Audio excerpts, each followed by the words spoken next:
In primetime news this evening, heat strain. More Jamaicans turning up at hospitals for medical care due to heat-related issues.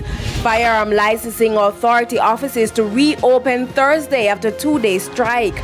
And Hanover community tense after 5 men shot, 2 fatally on Tuesday.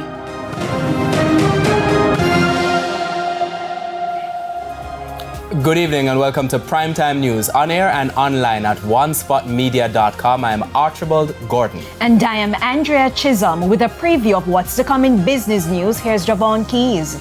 Well, Trinidad's opposition leader Kamala Prasad-Brisesa raised some concerns about the state of the NCB Financial Group, and the government in Trinidad and Tobago has responded. So I'll have that story a little later on. And knowing her, there was no grey area about it. And Jermaine Brown is also here with a preview of what's to come in sports.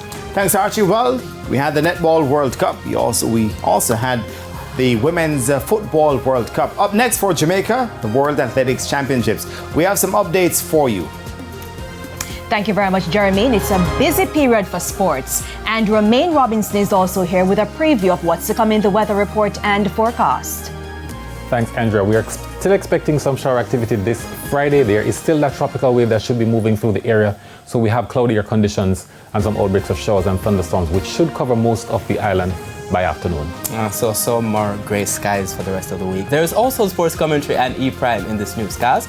But before the break, the feedback question. And this evening we're asking, have you required medical treatment due to the heat? Describe your experience. You can share your comments online, facebook.com/television Jamaica, and tweet us at TVJ News Center.